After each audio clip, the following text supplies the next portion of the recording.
Okay, good. We're recording now. All right, welcome everyone to our second in a row OPL via GoToMeeting.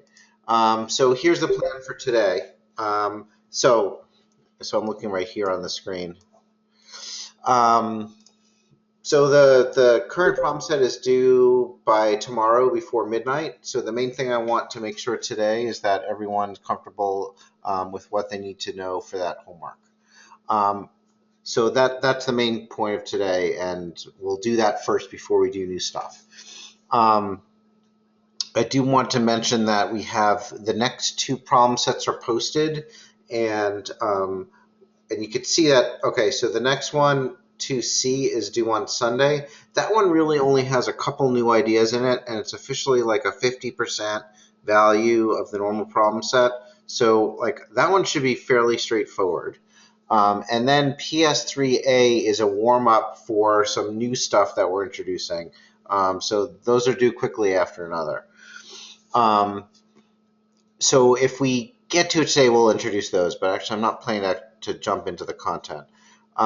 Okay, so for today, for the current problem set, these are the three things that we're going to do. So we're going to continue the conversation we started on Friday about creating procedures as return values of procedures. And then we're going to talk about something new, which is this keyword let, which creates something that is sort of like a local variable. And I put that in quotes because there are no local variables in Scheme. There's a different model of how environment frames and bindings, which we've been talking about. But for the first order of understanding what let is, it's a pretty good heuristic to think about it as being like a local variable. So we'll talk about that. And then this thing that's pretty important about really let is a form of lambda, and we're going to go through that. Then there are two problems from PS2A that I wanted to go over, and then if we have time for the new stuff, this thing called procedural abstraction, which is basically the way computer scientists thought about organizing procedures and data before object orientation was invented. So that's the plan. Does anybody have anything they want to put on the queue that I didn't just suggest we were going to do? Maybe I should look at the chat. Put it in the chat. Elise says, is it okay to have our microphone on? Certainly, as long as you're not typing and there's like not noise where you are. Yeah, I mean, when I'm in a group meeting like this, I prefer to have my microphone on just because then I know I can jump in and talk whenever I want without having to like find the place to turn it on. So it's whatever you're comfortable with. As long as it's not noisy where you are, you're welcome to have your microphone on. Okay. Any other questions or things that people want to make sure that we do that I didn't mention? All right, let's get started. Okay, so let's jump into this thing. I don't see a good way of keeping the. All right, okay, so procedures as return values. So where did we end up? Let me get my notes from last time. Where we ended up was.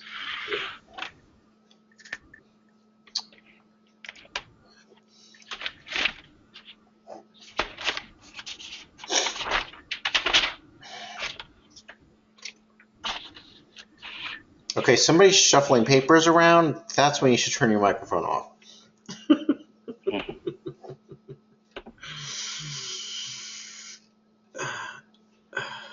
Okay. This is where we ended up last time. Let me just bring this to the center of the screen.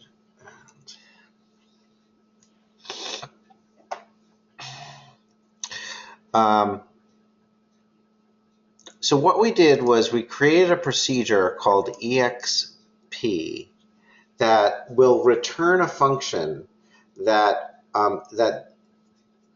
that then accepts the base of an exponential expression, and n in this case becomes the exponent. So we're creating this dedicated function that can square or cube or raise things to any power, whatever n is. So we can make multiple of these functions this way. So this is a function that produces a function. So for example, we can say define square to be exp of 2. And this is the exact same mistake I made last time. We already have a square in this buffer up at the top somewhere. There's a square procedure. We've learned in class that we can't redefine our own things. All right, so we're going to call it my square. Go back here.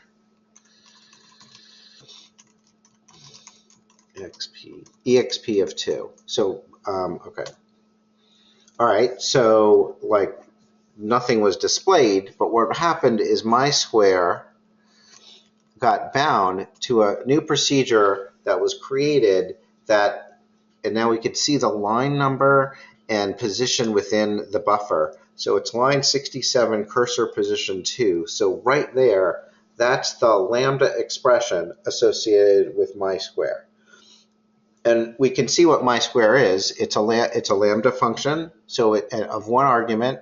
And then when we use my square, it will raise its argument b to the power n, which is set to be 2 in this case.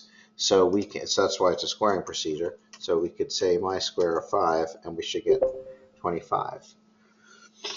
Okay, so then what we did is we looked at an environment diagram that explains how this happens. So I'm going to go, I've hooked up my Samsung Galaxy Note phone to this machine, and I should be able to draw.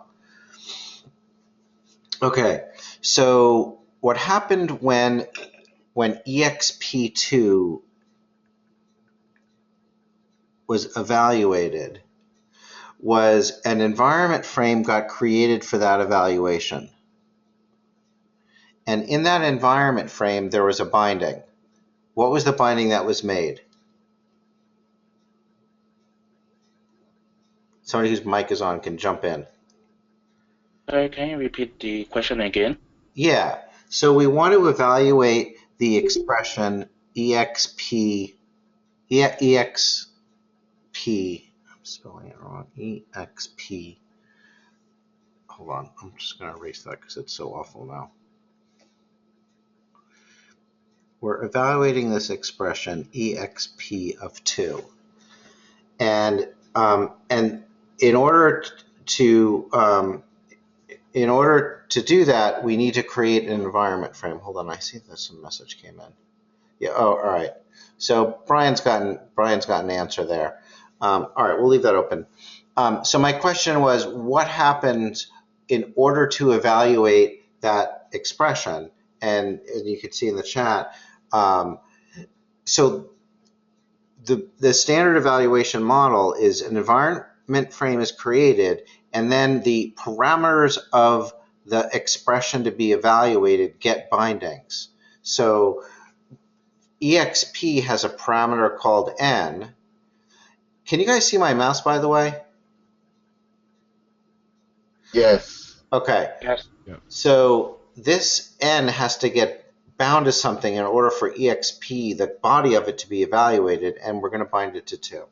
So what happens is a frame gets created in which n gets bound to the number 2. This frame will point up to the global environment, if we imagine it was the global environment where we tried to evaluate exp of 2. And now, in the context of that frame, we evaluate the body of exp, which is this lambda expression.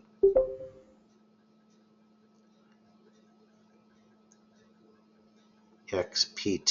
expt is the built-in exponentiation function. So now that expression gets evaluated in an environment context that includes that frame. So when that expression gets evaluated, what happens? So so this is sort of like a important but not obvious thing. What happens when a lambda expression gets evaluated? And the answer is a procedure object gets created. So when a lambda expression is evaluated,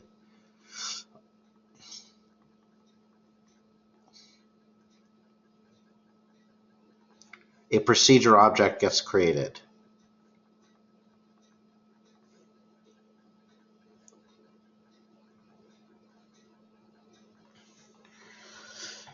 I hope you can read my horrible handwriting.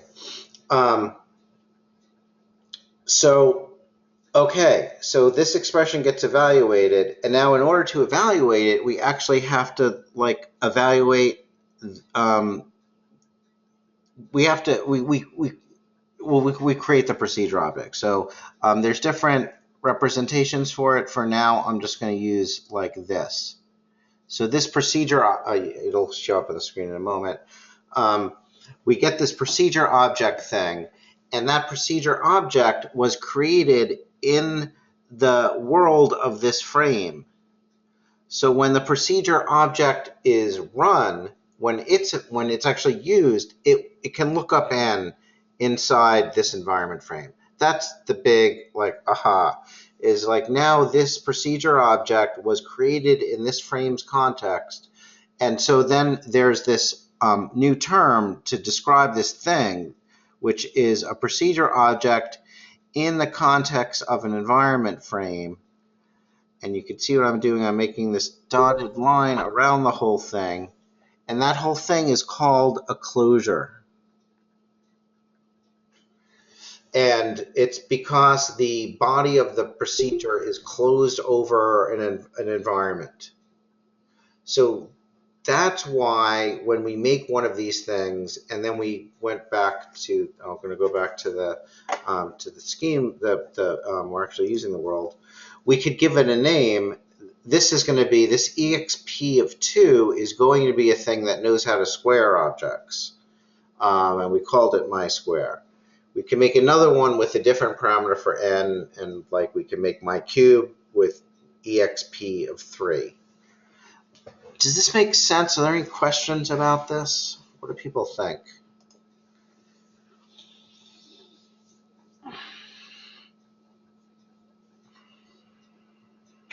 I always thought that lambda, once it's created, is lost after a while. Okay, sure. It'll get lost if we don't attach something. If we don't attach it to, if we don't bind it to something. So if we just say, if we just were to say exp of 2, then the thing I described will have happened, and it will create that procedure object. You can see the printed form of this procedure object, and then it goes away because we have no handle to it. It's gone. But the way I did it previously was I created a binding in the global environment called mySquare that then binds to the procedure object. So actually extending the diagram, what really happened is that in the this I wrote as global environment. I'm going to erase that because it's pretty illegible. There's this other environment frame, the global environment,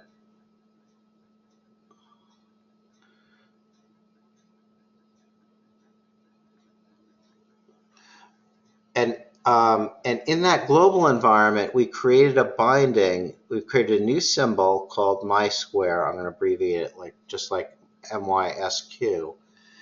And that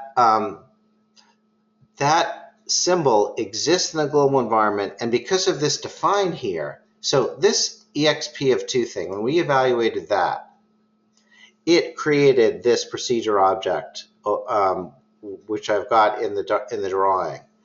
So when we evaluate that, this procedure object gets created. If we don't do anything with it, like in the second case here, then it just goes away. But in the first case, we create a binding from mySquare to the thing. So we can draw it as the mySquare symbol, which exists in the global environment, points to this procedure object. And then so this procedure object, it knows that it's this lambda expression. It was created by this lambda expression. It knows it takes one parameter. So then we can use it like here. We can say my square of 5, and then we're using that procedure object. And when the procedure object gets initiated and it ultimately has to look up this n, it will find it in this environment frame that's part of its closure. So n is like hardwired to 2 in the case of this particular procedure object.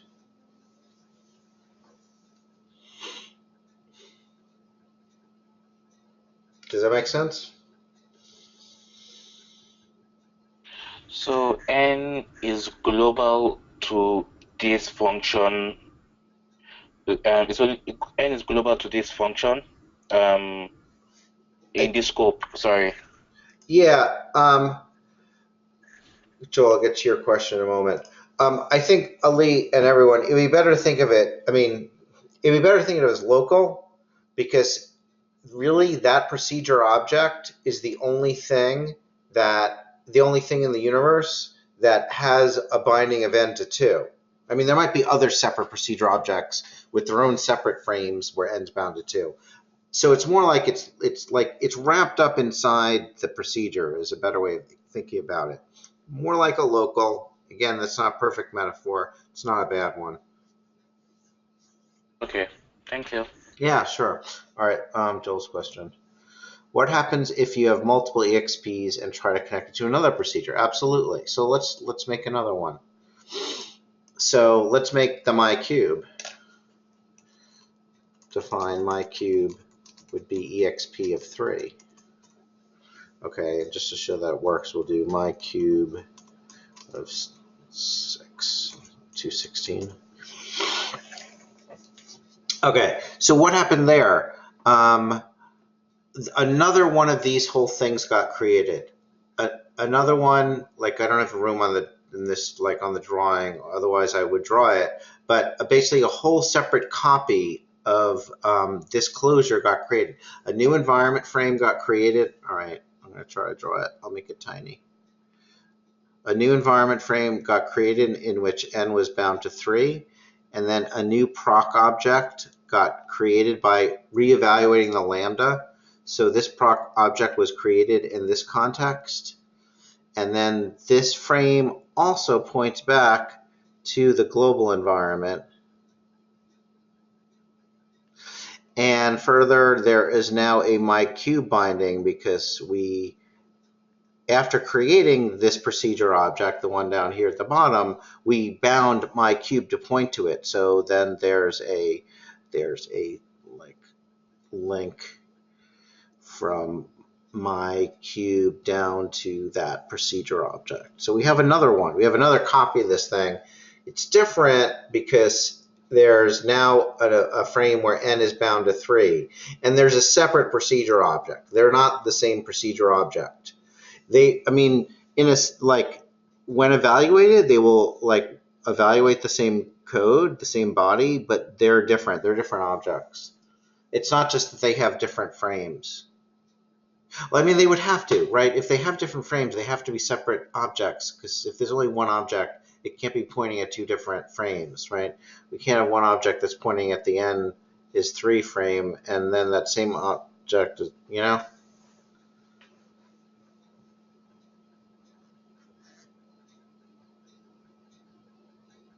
So, okay, so like just recapping, so it's here in the comments. So an environment and a procedure that are, I guess bound isn't the right word, because it's more like they're like wrapped up together, because bound has a specific meaning. It's that like link from a symbol to a value. And that thing is called a closure. All right, let's look at the particular assignment where you need to use this. So let's look at the PS2B assignment. Here it is.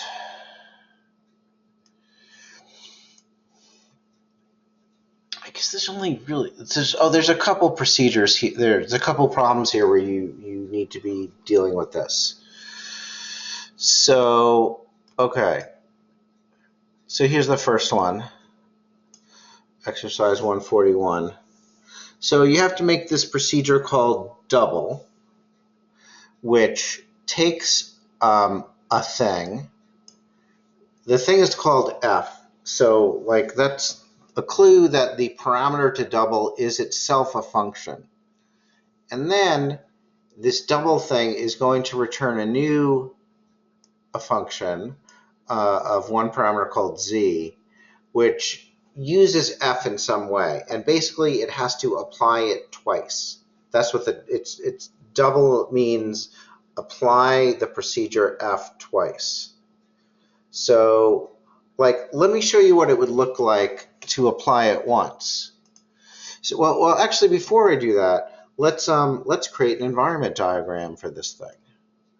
So I'll go back to my screen, get a new page. Okay, so this is for exercise 141.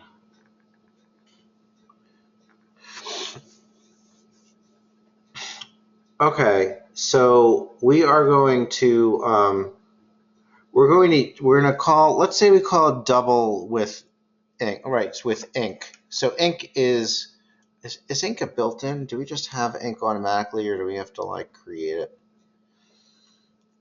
I think they give you ink for the assignment. Yeah. Oh, it might be in the upper part of the. So ink of 4 is 5. Ink of 5 is 6. So is it already up here then? Oh, okay. So there's ink. Ink is a procedure that takes a number and adds one to it.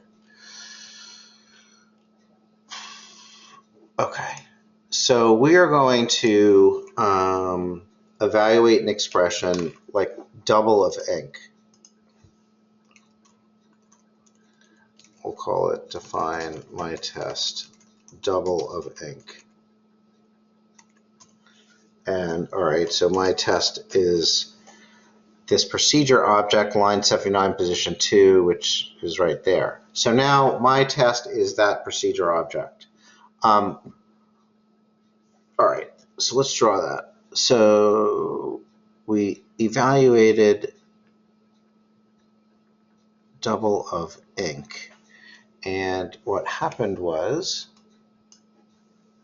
we, this time I'll draw the global environment frame.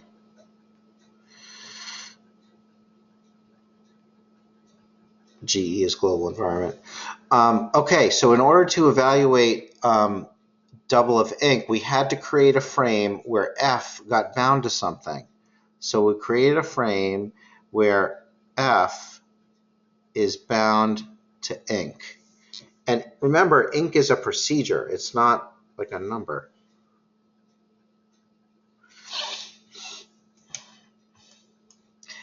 Then, in the context of that, that frame, some procedure object got created.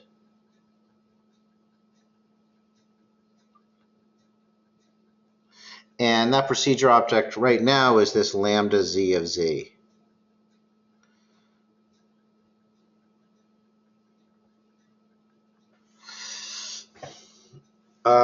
Okay, so then when we actually tested this, we ran this line of code to find my test double ink. So now we also have a thing called my test in the global environment, which points over to that procedure object.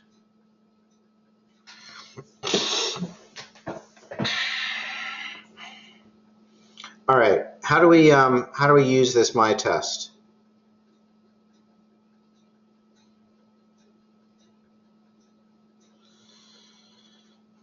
How many parameters does my test take? 1. Yeah, it takes 1. Yeah, and what sort of well, the way it's the way it's being used is it's going to take this one parameter and then just give it back to you. So I was going to say what is the type of the parameter, but really it can be anything. It just hands it back, so it doesn't really matter what sort of thing as it is. It's just going to give it back to you. But we can say my test of 5, and then we get the 5 back. So what do we have to do for this problem in order to have like double inc do something? What has to happen? You need to pass it a procedure. Well, so in a sense, we've already. By the way, who said that? Was that John? Who was just talking? Connor. Okay. So thank you for speaking up. We've already passed it a procedure because when we created this procedure object, we provided a binding for f, and then which is a procedure. This is inc is a procedure, and then that got like locked into this frame. So we already have this procedure called f, which in our case here is bound to inc. So what we can do is we can use that procedure. So instead of like just saying lambda z of z as the body of double, we can use it. We still want to accept a number. And then what we could do is in the body of the lambda, we can apply f, which in this particular case is the inc procedure, to the number that we're provided. So I'm sorry there's this lag between me talking and you guys seeing what I'm writing. So the body of our lambda now can actually use the f that we're closed over, because there's this closure object around the environment frame where f is a particular procedure, in this case enc, and our lambda expression. So let's go back into the code, and instead of just handing z back, we're going to take this f, which has a binding, and apply it to z. The z is the number we're handing in. Okay, I'm going to reevaluate. And now let's go back and make that oh, what happened? Clearly the wrong thing's happening here. I'm going to try to go back a different way. There it is. All right, so I made a new version of my test where now we have a new lambda expression. And now if we say my test of 5, what are we going to get back?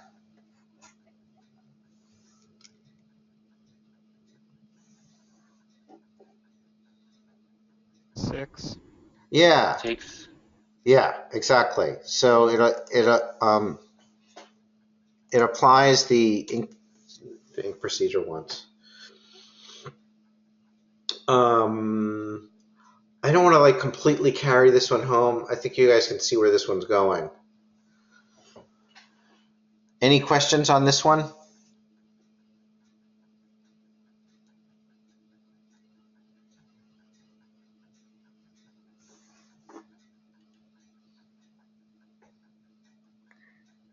All right, well, actually, maybe we will carry it all the way home because the next one requires you to think some more.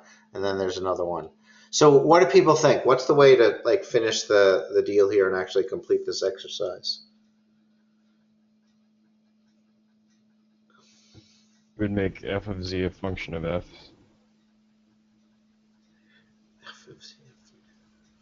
What do you mean, Connor? So it would be like lambda z f of z. Yeah, right. Rob's got it here in his comment. This is it. Yeah. So thank you, Rob. So basically, f of z will apply f to a number, and we'll get a number, and then we apply f to that number. So f of z produces a number, and then we just do that again. And so we apply f to the number twice. So now I think this one's actually done. And so now my test of 3 should produce the 5, like in the guidance there. Yeah.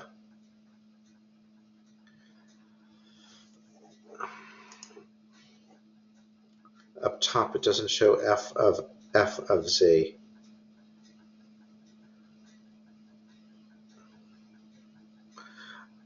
Joel, I don't understand your question. So this is the actual, what we've got here is the answer that the exercise won.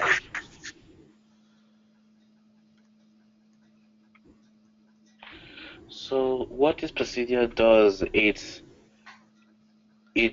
increments the inside value, then it increments its outside. So it first increments the z, and then the function increments the um, the result of the increment done before. Yes. This, in the case of, and this is the case of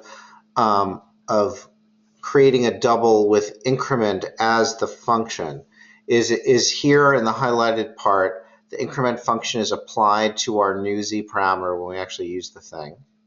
That produces a number, and then the increment function is applied again to that number. So it applies, in this case, the increment function twice to the z parameter. Okay. Yeah, okay, so now, all right, let's go to the chat commentary because there's some, like, you guys are pointing in an interesting direction. So, Joel and everyone, if you did f of z, like you wrote, that would apply it 3 times. So, Rob's correct. In the case of ink, that would, well, it would apply 3 times, so it would increment 3 times. So it would be more like triple, right? Exactly, it would be a tripling function. So the like crazy more complicated thing is like, all right. So first off, just to be clear, the example that I'm going to close the chat. The example that we've been typing in is exactly this. We just gave double ink a name. We gave it a name, my test. But what we did down in the REPL and this line, they're identical. So now let's think through what is going on here. What is this thing doing? What happens when you apply double to itself and then apply it to ink? And so, I mean, it looks like ink gets applied 4 times because we went from 3 to 7. That's like the sort of more obvious. Right, Joel is not letting go. Does anyone see what he sees? I don't see what he's looking at.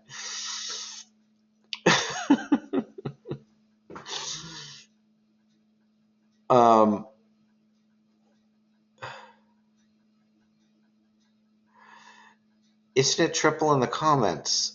I don't really see. No, it isn't. I don't see what you're looking at. It's double. The name of the thing that you have to produce is called double. Let's go and look at the actual definition of what we're supposed to be doing here. I sort of breezed by it. Let's find the exercise 141.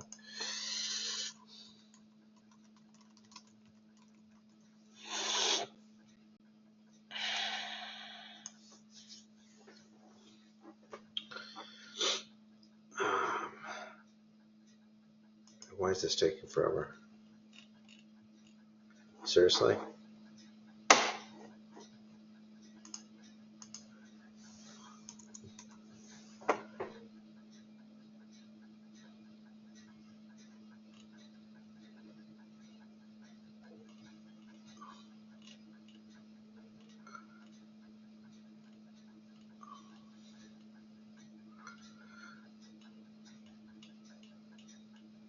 Okay, here we go. Define a procedure called double that takes a procedure of one argument as argument and returns a procedure that applies the original procedure twice. Yeah. All right, so we were talking about it fine. All right, let's try to understand what this is. Why would double ink of 3, how could that even work, right?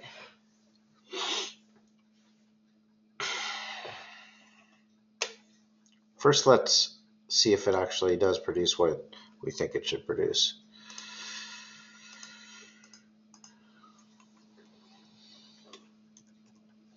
All right, that worked. By the way, what's double double of square going to do? We have square, right? Square is still there. Square of 3 is 9. If we double double of square of 2, what's that going to be?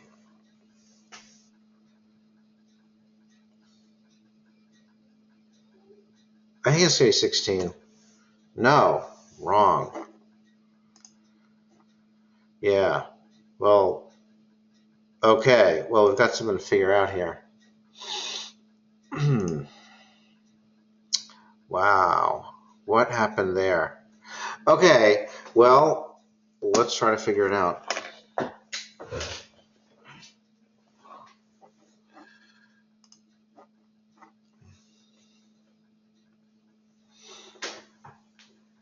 Okay, so double of double. So first thing is double of double produces a function, right?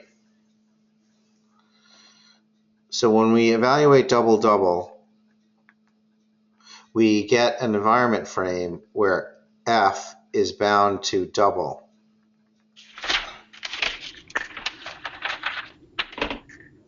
And then a procedure object gets created. And that, in which case f is bound to double. And then that procedure object comes back, and let's give this thing a name so we can continue the diagram. So we'll define like dd to be double double. Okay, so now what we've got is in the global environment, we've got dd is bound to this thing.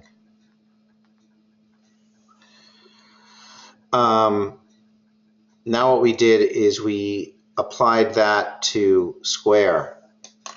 So we're going to define something called DDSQ, which is DD applied to square, right? And then we did DDSQ of 2 and got that. All right, so everything's consistent. So now what happened is, okay, so back on this line here, we applied DD to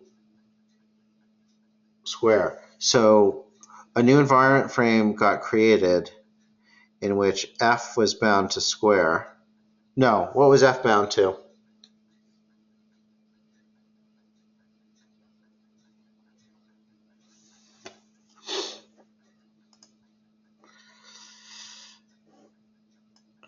All right, Rob's saying double. I think when we used, we ran this line, I'm getting lost. All right, we want to run this whole line of DDSQ being bound to something. And yeah, I guess f is bound to square, right? F is bound to square.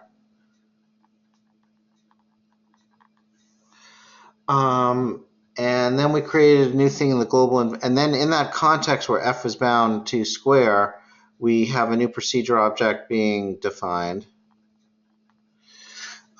This procedure object, this one's got to come into play, this DD object.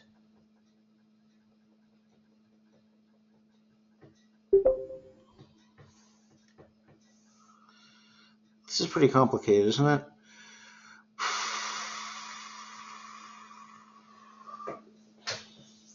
Does anybody see this?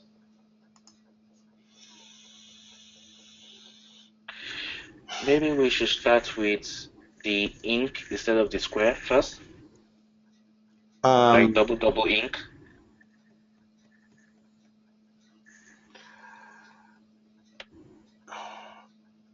Rob sees it. So what's the environment frame like? Rob, can you turn on a microphone and talk us through what you're looking at? So I think what I think when you double square, you're making the exponent 2 to the 4th instead of 2 to the 2. Uh-huh. And then when you double that again, you're squaring the exponent again. So you're getting 2 to the 16th. And then when you add 2 to there, so you get 2, and it's 2 to the 16th instead of 2 to the 4. That sounds right. Um, 65536 is 2 to the 16th. yes, it is. Right. Right. So we're squaring the exponent, and then we square it twice. So, right. So, what I'm trying to understand, I think you're, I mean, I think you've got to be right. What I'm trying to understand is, like, when does this procedure object come into play? So this is the DD procedure object here. And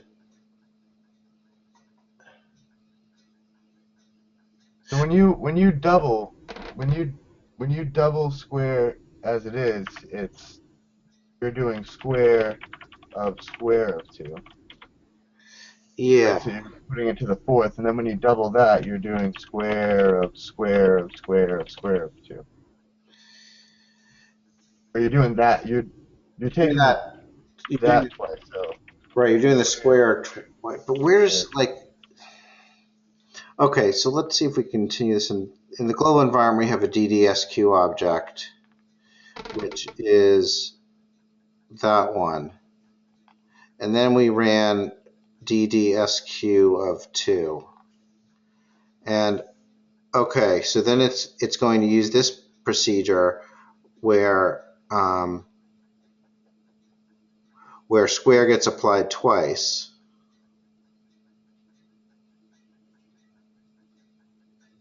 I just don't see where it happens 4 times.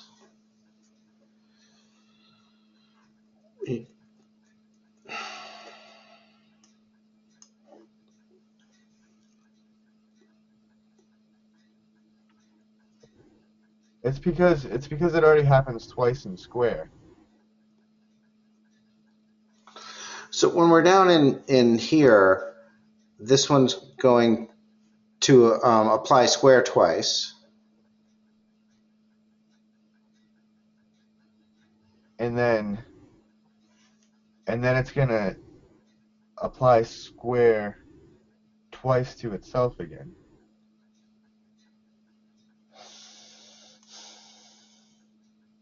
Because it's yeah.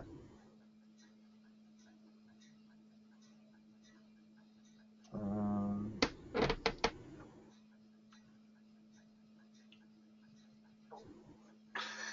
Oh, DD is right. Okay, DD is so the procedure object.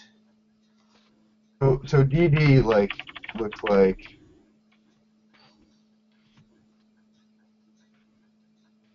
um it's f of f of f of f of z. Where are you typing? Oh, So that DD looks like f of f of f of z, yeah, right? that's what we'll end up doing.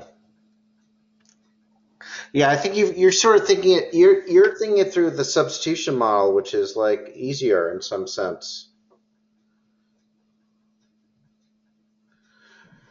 Right. So each time the double thing takes if the double takes a procedure argument, then it applies it twice, and then if you call double on that, then that happens. It's exactly what you just typed. You get the 4 times like that.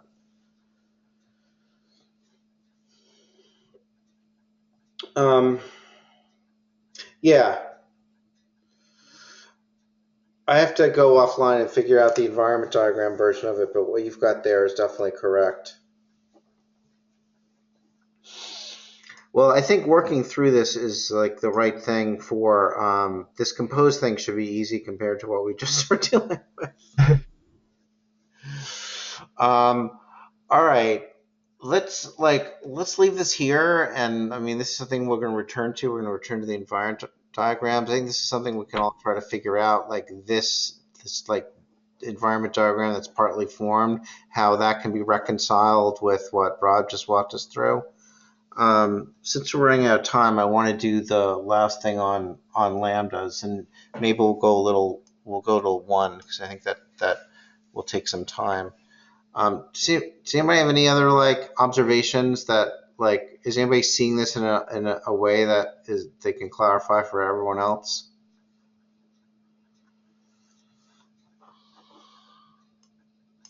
All right. All right. Thanks, Rob. And we'll do this again. Okay. What I want to show you guys now is this expression called let. And we're going to work through, we'll work through the first one here. So the first order way of thinking about let is it's a way of making local variables. So let's just use that way of thinking. So let, I'm going to give an example of a let expression. The way let works is it takes two lists, and then we have a closed paren, and as soon as it shows up on the screen, that's a valid let expression. So what are these two things? So this is the body of the let. This is an expression that's going to get evaluated after the first expression, and the first expression is a list of, again, the first order way of thinking about this is local bindings, of making a frame where there are new bindings from symbols to values. So and there could be one or more of these things, and inside any given one of them is a list of two things.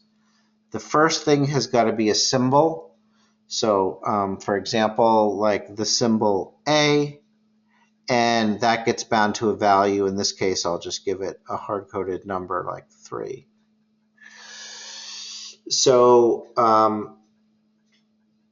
what this does then is it creates an environment frame in which each of these, however many, one or more there are, there's new symbols bound to values, and then this body expression evaluates in the context of that new frame.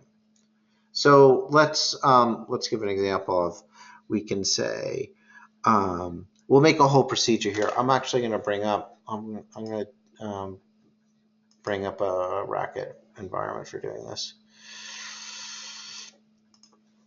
Okay, so we're going to make a procedure.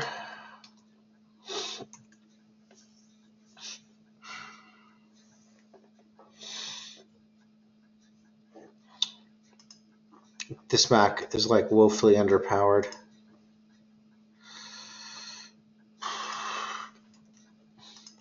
Okay, we're going to make a new procedure called proc that takes parameters x and y. And this procedure is going to create some, it'll have some new bindings to work with. So in the body of the procedure, we're going to say let A be x plus y. And you can see the indentation, what's going on here. And B will be, let's say, x minus y. So that's the first parameter of the let. It's a expression. It's a list of two lists, each of which has a binding A and B. And then in the context of that new environment, we're going to multiply A times B. So that's our whole thing. So let's everybody go and calculate it. What is proc of 3 and 4? What value should that be?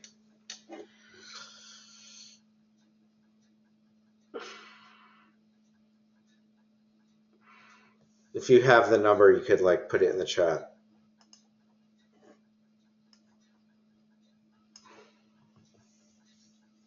Seven. Yeah, so -7 is correct.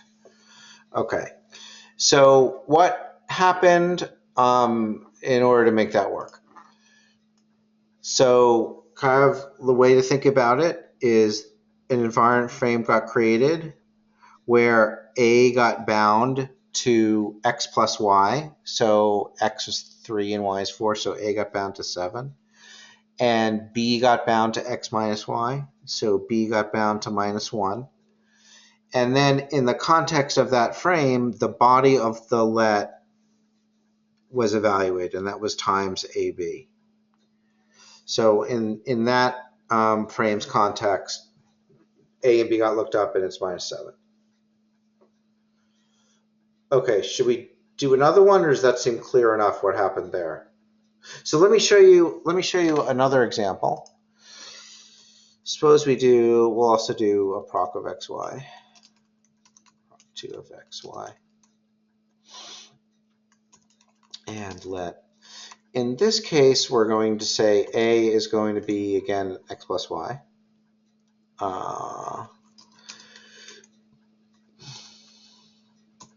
But now B, I'm going to make it like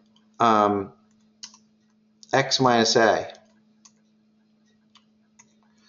Well, so what is that? That would just be y. We'll make it I'll just make it 2A. How about that? And then we want the whole thing, when we have that world, we want A times B again. Okay. All right. So that failed. Why did that fail?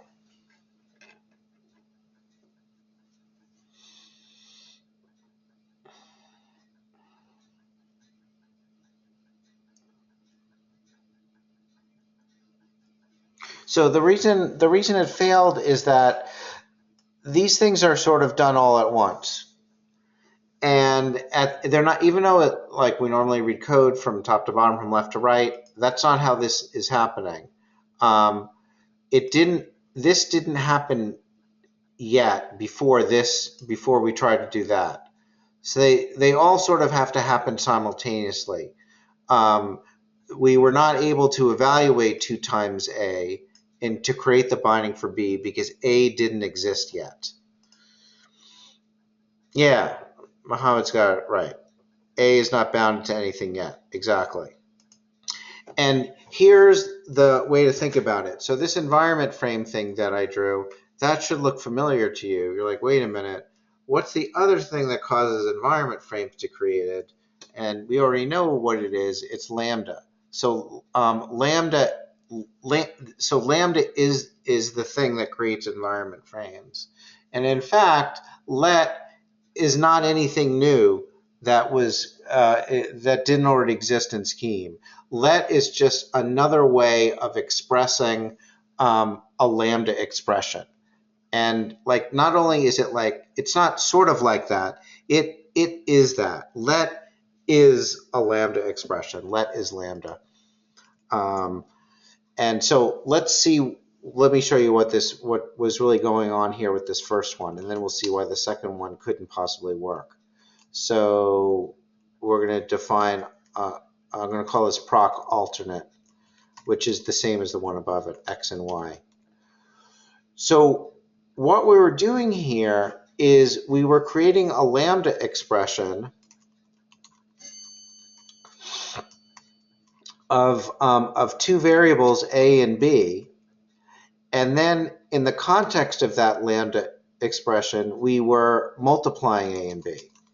So the body of the let is the times AB, and the let itself, what it did is it created an environment in which A and B had some particular bindings. So that's actually what happened. That's half of what happened. But then A and B had particular bindings. So here we're creating this world in which A and B will have some values, and we're going to multiply A and B. And now we're going to apply that to a specific case in which, wait a second, the indentation isn't what I expected. No, that's okay. We're applying this to a specific case in which A is bound to x plus y and B is bound to x minus y. So there we go. So these two things are actually identical. Proc and proc alt do exactly the same thing. Let's just run it to be sure that I didn't make any mistake. All right, that's going to fail. we'll see in a moment why we can't do that.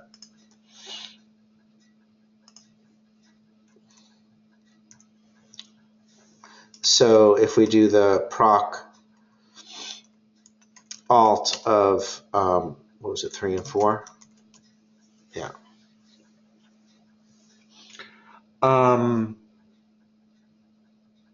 So if we think about like what happened here with the lambda expression, it's like, okay, we're going to create a world in which A and B have bindings, and then inside of that world, we're going to multiply A and B. So that's exactly what was going on in my discussion of the let with the diagram.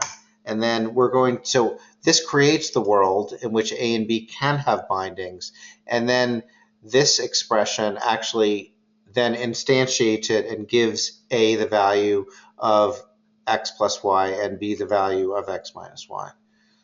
So these things are exactly the same. And there's this phrase that's been introduced in the languages community to describe this. So if you're like reading code, like there's no question that this is more intuitive than the second form. I mean, this is pretty awful. Like, what the hell?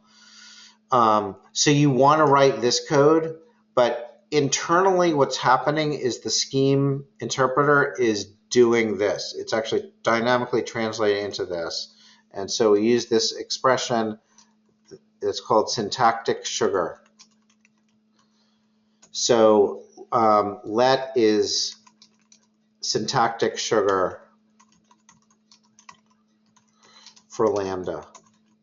And what that means is that we like the sugar is sweet and it tastes good, but really it's just syntax for the other thing. So in fact, let really, it is the lambda. Let is lambda. When we see a let expression, what actually happens is scheme creates a lambda expression and evaluates it and assigns it values like that. So the reason that the second thing can't possibly work is because this, we don't have a binding for, like A doesn't have a value yet. If we think about the translation, like A doesn't exist yet. So we can't possibly, like that would be like down here doing, like it would be exactly like instead of minus xy, we'd have times 2a, but A doesn't exist in this context. So what would we have to do if we wanted to do this thing? What would we have to do?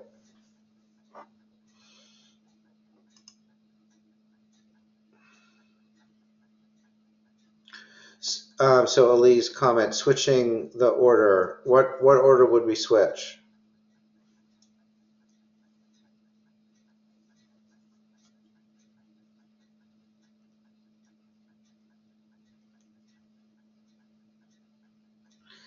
Yeah, Mohammed's got it.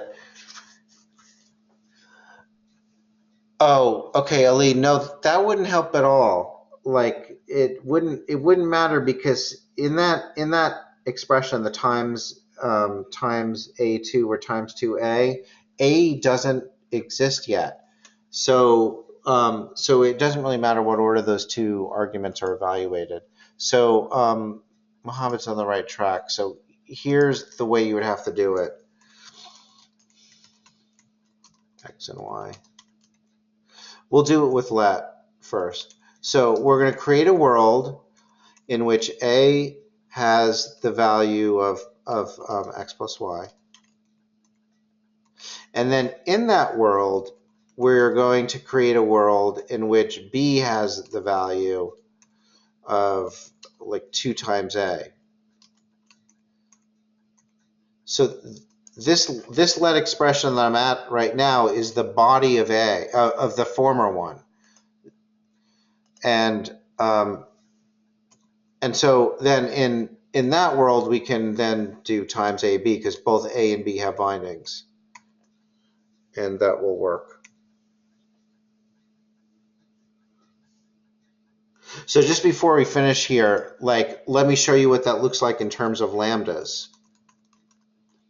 This is going to get a little bit hairy, but we'll still do it. Okay, so we're going to need a world in which A has a binding. So let's do the outer one first.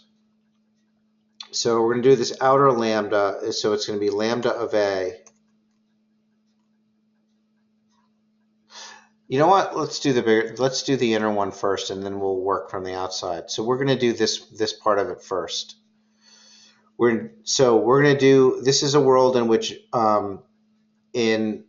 which B has a binding, and inside that world where B has a binding, we're going to multiply A and B. A doesn't have a binding yet, so that's the inner let. What's the value of B?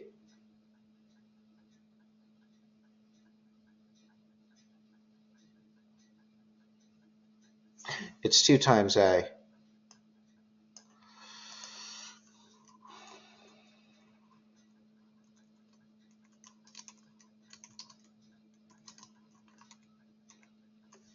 So this is the inner lambda. The outer lambda is a lambda in which we give a binding to A.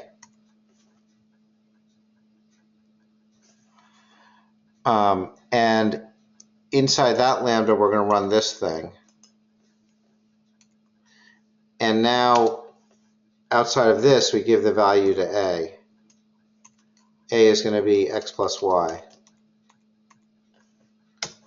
It actually creates that. Let's see if I got it right. So let's do proc 2 of 3 and 4. So, all right. A is going to be 7, B is going to be 14, and then we multiply A by B. So 14 times 7, that's like 98, right? All right, and let's do the other one.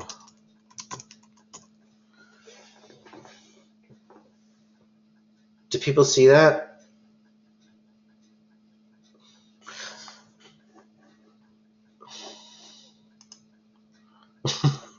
People are saying yes. Okay, so we can unpack it again. So this x plus y becomes the binding for A in this lambda. So inside of this body for A is x plus y, and then inside that world, we create a binding for B, where B is 2 times A. That's like this 2 times A, and then inside of that world, we multiply B times A. And because of the stacking of environment frames, when we're inside this lambda expression, we can we have a value for B, it's 2 times A, and then we can walk up the environment chains and get the value for A, which is x plus y. Just to show you guys one more thing before we close, because this is a useful form, there's a syntactic sugar for that, and it's called let star.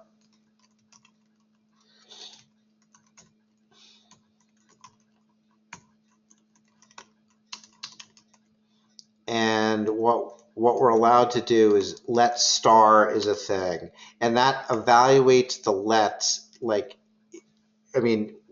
The simple way to think about it is it evaluates them from top to bottom, but the correct way to think about it is it evaluates them from the outside, the inside out. It goes to the last one, creates a lambda for that, walks its way back up the top, so that when you get to the top, everything has an environment for itself. So this will work.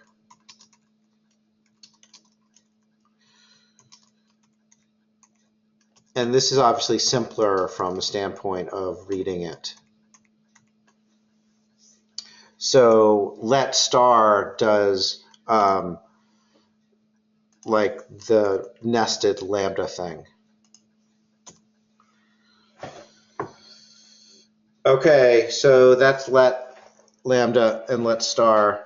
That was like a pretty intense conversation all the way through. I still want to go back and make sure I can give you guys a better story for what's going on here. Any questions before we sign off?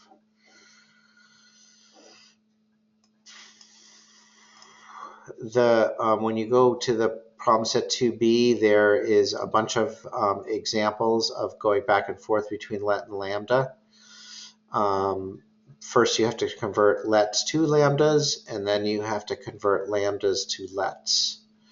And there are these nested ones that we went through at the end. I just want to point out there is like material in the book for doing this. So like if you want to read the book version of it, here it is starting on page 85 of the PDF book. It like explains what we just talked through.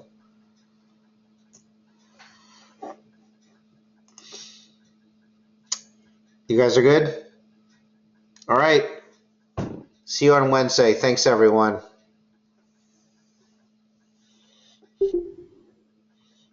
Bye, you guys.